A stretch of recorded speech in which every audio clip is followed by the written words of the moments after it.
Hello, I'm Dr. Kim Dupree Jones. I'm a professor and the dean at the School of Nursing at Linfield Good Samaritan School of Nursing, Linfield University. I'm excited today to introduce our speaker, Dr. Heidi Johnston, who joined us in June of 2021. She's been in the nursing profession for 24 years, having taught graduate and undergraduate nursing students for the past 13 years. She holds a bachelor's and a master's in nursing from the University of Phoenix and a doctorate in nursing practice from Boise State University. She's also credentialed as a National Nursing Certified Educator. She's taught in a variety of clinical settings, including didactic, clinical, laboratory, simulation, and online. Her expertise in scholarship is graduate and faculty education and rural nursing education. Today, she will talk to us about simulation in higher education, how to collaborate across academic programs. Hello everyone, and thank you for joining this presentation on simulation in higher education, collaboration across academic programs. I'm one of the faculty members at the School of Nursing. I have been a nurse for 25 years, have been teaching for about 13 years now, and I've been involved with simulation since I started teaching in higher education, and I've just been amazed with the advances in technology that's been made within simulation over the years. Simulations are increasingly being used in higher education settings. Simulation has been found to help students gain a deeper understanding of concepts, to see relationships between concepts, problem solving, and to help with decision making. Simulation-based learning occurs in many fields such as teacher education, engineering, and management, in medicine, and in nursing, and psychological counseling, for years in the military and also with commercial airlines. So during this presentation, I will provide a brief background on simulated learning experiences and types of simulation used. I will discuss the impact that simulation has on students in regards to their learning. I will be sharing some ideas and some of my experiences about collaboration with simulation across academic programs, and I hope that at the end of this presentation you'll also be willing to share any experiences you may have had or some ideas on ways to collaborate in order to promote our students' success. At the end of the presentation, we'll also go on a guided tour to see one of the School of Nursing simulation suites. So what is simulation? Simulation is basically structured activities that represents real or potential situations that students will see within their chosen profession. Simulation creates a situation or environment that represents a real event for the purpose of practice, for learning, for evaluation, or for testing. I think simulation also really relates to and helps support the Linfield mission statement in that simulation promotes intellectual challenge and creativity by challenging our students and helping them understand relationships among concepts they need to learn while developing the necessary critical thinking skills. Values both theoretical and practical knowledge. Simulation helps students bridge the theory to practice and encourages students to analyze and prepares them to respond to realistic situations that are seen in the profession in this simulated safe environment. Simulation encourages engagement in thoughtful dialogue in a climate of mutual respect. And lastly, simulation can and should encompass diverse cultures and varied ways of understanding. In summary, simulation-based learning helps students to develop the complex skills that they need within their profession by reproducing the real-life characteristics of an event or a situation. Okay, so I just want to highlight some of the more common types of simulation used. There are many different ways we can incorporate simulated learning experiences into our teaching.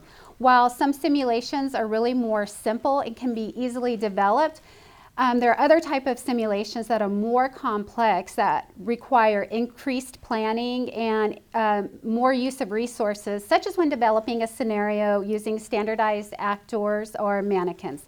So for clarity, a standardized participant is a real person that's trained to portray an individual in a patient scenario or the actual patient. A simulated patient is the use of a mannequin to portray an individual in a patient scenario or again as the actual patient. So a common simulation that can easily be used in the classroom setting are case-based learning simulations. These are written and oral presentations used to present and review clinical scenarios, but do not necessarily involve the hands-on learning aspect. For example, a tabletop exercise or simulation. An example of this that I use in one of my classes is a wound classification tabletop exercise. Students have to go around the classroom, they identify different types of wound that they see, and they have to document the wound findings as they would in the clinical setting. This really helps students to learn about and see the types of wounds that they will come across in the clinical setting prior to going in. They also are able to learn what is the role of the nurse during wound management. Another example of case-based simulations that I use quite often in the classroom are unfolding case studies where students are taking care of a patient whose condition continues to evolve over time. This really helps students develop the clinical judgment that they need to interpret the complex clinical situations found in current nursing practice. Another type of simulation is virtual simulation. So this type of simulation allows students to practice in a safe environment in the online world. Virtual simulation allows students to repeat the simulation as many times as needed to obtain the required knowledge and skills while also getting that immediate feedback for improvement. An example of this used in healthcare is renewal of certain skills such as basic or advanced life support. I really like this type of simulation as I see this as an exciting way for students to learn at their own pace. A hybrid or mixed simulation uses two or more types of simulation. For example, a student will learn a skill on a task trainer and then they have to apply that skill to a standardized or simulated patient scenario, where one skill enhances the other. For example, a student would practice starting an IV on a task trainer, and then in a simulated scenario, they would start that IV on the actual patient while having to do patient education on why they need this particular IV. And lastly, and one of the more complex type of simulations is the simulated or scenario-based simulation. So here's where students interact with people, with simulators, with computers and task trainers to accomplish the learning goals that are representative of the learner's real-world responsibilities. And often this is where the environment resembles the real workplace. So what is the impact of simulation on students? In higher education, students have to be prepared for going into their future profession. Critical thinking, problem solving, communication, and collaboration are really the relevant skills that students need to learn during their education, in addition to any specific knowledge and skills that is required for their chosen profession. Our students really need to leave college with the ability to make professional decisions and implement solutions. Simulation allows students to develop and enhance their knowledge, skills, and attitudes needed within their chosen profession and allows them to analyze and respond to realistic situations in a simulated environment.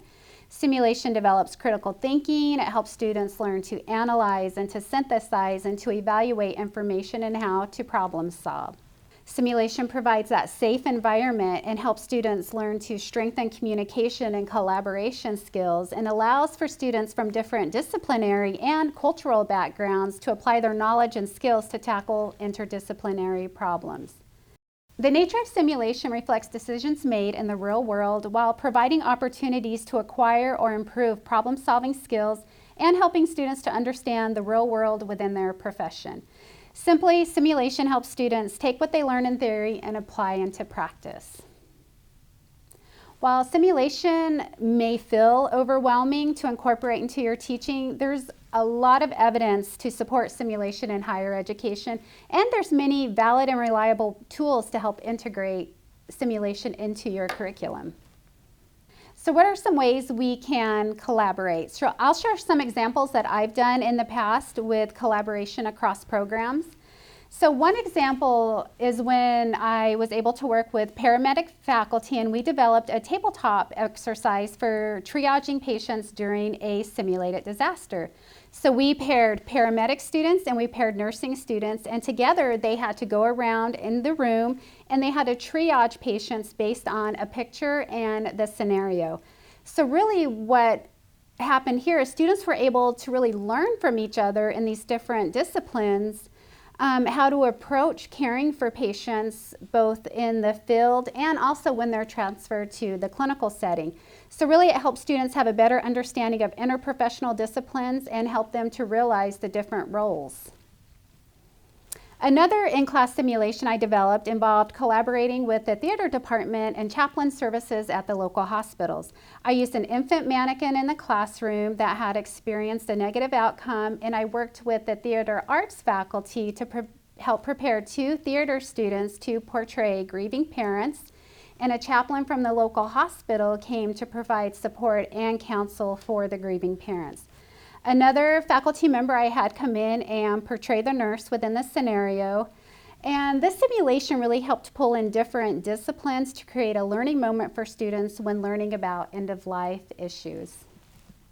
Another example I'd like to share is collaboration to simulate a large-scale disaster within the community setting. So disaster preparedness is a component on the nursing licensure exam that students take, and it can be really challenging to teach without the interdisciplinary component included as seen in real-life situations. So this simulation included senior nursing students, students within the emergency medical services program, college campus security, the local fire department, local air and ground ambulance, the emergency department, personnel at the hospital, criminal justice students, and local law enforcement. So all of these groups came together and worked together to create a disaster scenario that takes place within the community. So some of the scenarios that we had done over the past few years included a dirty bomb, a bus rollover with multiple victims, and active shooter scenario. So students' comments after this simulation included that they were able to learn about the role of the nurse in these situations and really have a better understanding of the impact that they were able to make when they're armed with the knowledge of how to react and how to treat patients during a disaster. A key component of the drill is during the debriefing phase, which is the time to reflect upon a scenario where students can gain that additional knowledge and understanding of not just treating the patient, but the aftermath of an incident. So additionally, this opportunity allowed more collaboration with the professionals outside of the acute care setting and really provided a valuable learning opportunity for professional involvement and a shared vision of community safety. This type of innovative collaboration helps to prepare students for real-life situation and teaches them the importance of collaborative partnerships in today's environment. So what are some other additional ideas for program collaboration? I want to go back to building on that community large-scale disaster scenario, and I think a very neat aspect to bring into that would be students in counseling to provide like mental health first aid on scene.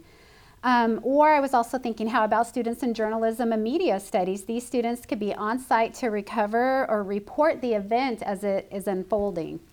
Another idea is maybe nursing students with intercultural communication students. We could develop scenarios where these students are part of a care team, they're sharing perspectives, and this is helping to understand different cultures and coming to an agreement on how best to meet family or patient needs across different cultures. This could really teach students the critical importance of providing culturally and linguistically competent care and the value of communication.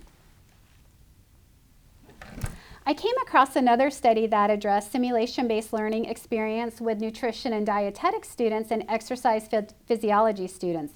These students had to collaborate in the development and delivery of an interprofessional treatment plan for a patient with diabetes via telehealth.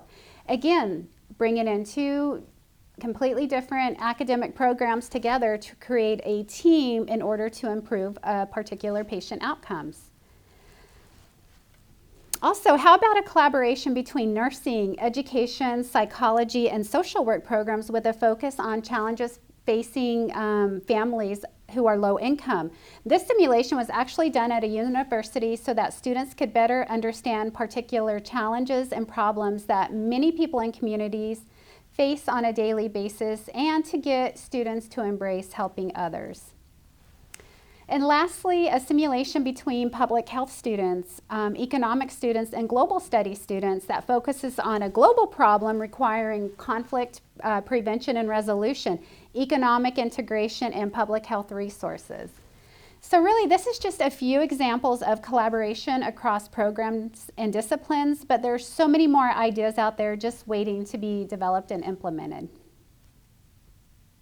So the benefits of simulation-based learning is well documented. Simulation can provide students learning opportunities reflective of the real world that they will be entering. As faculty, we are charged with making this happen. While it may be easier to develop simulations within your own program, with time and brainstorming together, we really can generate some amazing ideas across programs and make these ideas a reality for students through simulation. So at this time, we will take a guided tour of the simulation facility at the School of Nursing.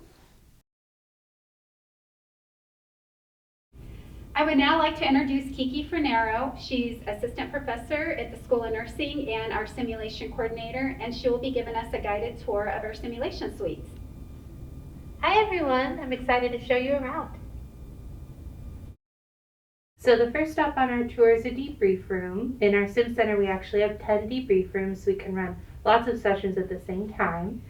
And this is a place where students will gather with faculty to get to know about the scenario, and then they typically observe from this space before going in to interact with the patient.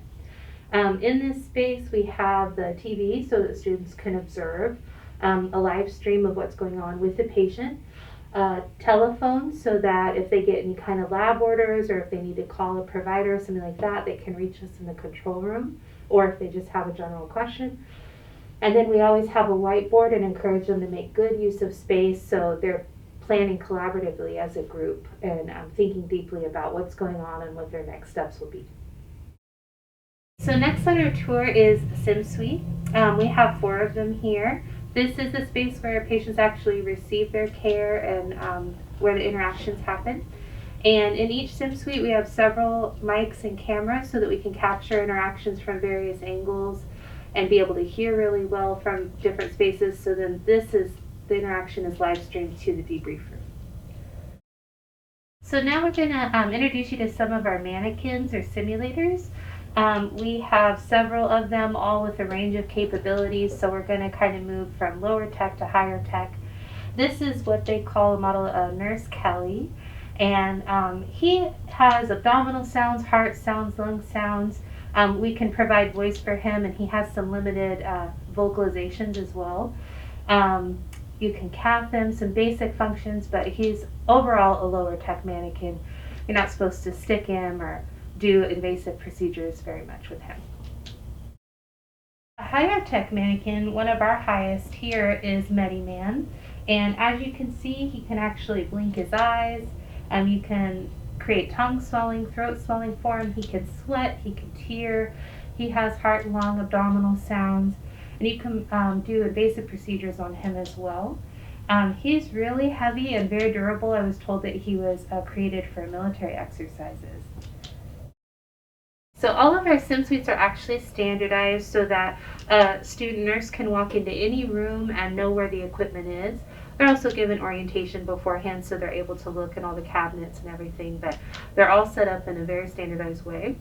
And each patient actually gets their own monitor so that the student nurses can observe the vital signs and respond to them. And the observers live streaming from other areas get a stream of this monitor as well. This brings us to SimMan. He is also really high fidelity, similar to Mediman, but you might notice that he's a more slim build.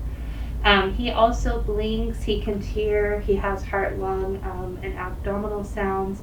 You can do some invasive procedures on him. One difference between he and Mediman is that Mediman can actually simulate seizures and SimMan cannot. So, and they're different manufacturers, so similar but a few differences between the two. This mannequin is Lucina. She's our OB mannequin, so she can birth babies. She can also simulate postpartum hemorrhage. Unfortunately, she can also have a seizure, and she can lose fluids and all those sorts of things.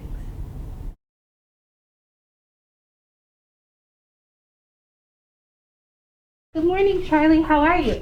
Oh, good morning. I'm okay. Doing okay? The night shift nurse mentioned that they gave you that antibiotic a little while ago, so I just wanted to take a listen and see how they're improving. Does that sound okay? Yeah, that's okay. Okay, all right. Finish sanitizing my hands there. Please forgive the cold stethoscope. Oh,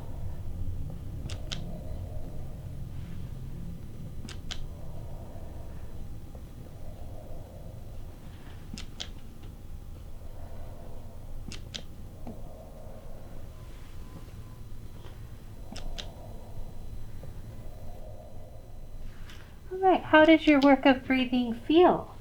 it feels a little better. A little bit better? I'm so glad to hear that. It looks like your oxygen saturation is doing better, so overall I think we're getting better. You have another antibiotic due in just a little bit, so I'll bring that by. Is there anything else I can get for you right now?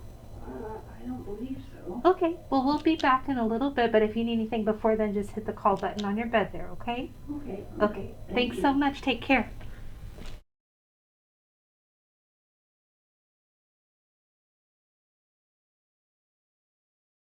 So you just observed an interaction with the patient from the faculty's perspective in the control room, and now we're going to show you what it would look like for the student in the space with the patient. So we're going to start this interaction over. Good morning, Charlie. How are you? Oh, good morning. I'm okay. Doing okay? The night shift nurse mentioned that they gave you that antibiotic a little while ago, so I just wanted to take a listen and see how they're improving. Does that sound okay? Yeah, that's okay. Okay, all right. Finish sanitizing my hands there. Please forgive the cold stethoscope. Oh,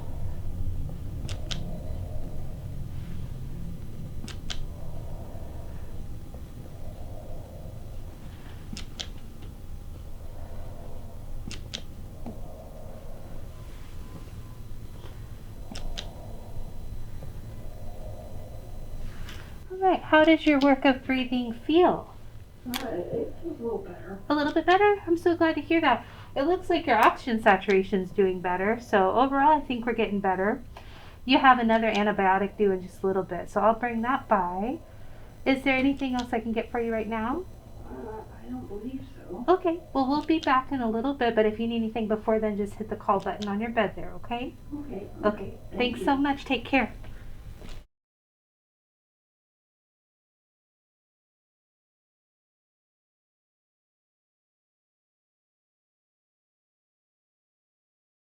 So now we're going to show you what the same interaction looks like from the debrief space where the learners are observing from.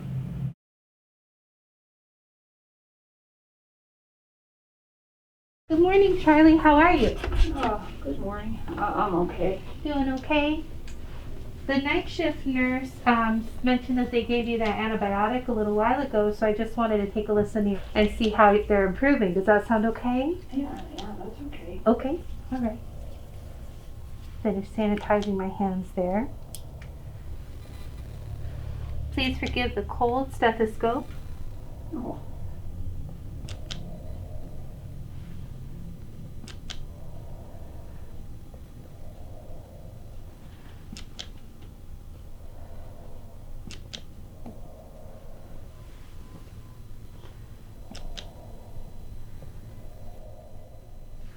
All right, how does your work of breathing feel? it feels a little better. A little bit better? I'm so glad to hear that. It looks like your oxygen saturation is doing better, so overall I think we're getting better. You have another antibiotic due in just a little bit, so I'll bring that by. Is there anything else I can get for you right now? I don't believe so. Okay, well we'll be back in a little bit, but if you need anything before then, just hit the call button on your bed there, okay? Okay. Okay, Thank thanks you. so much. Take care.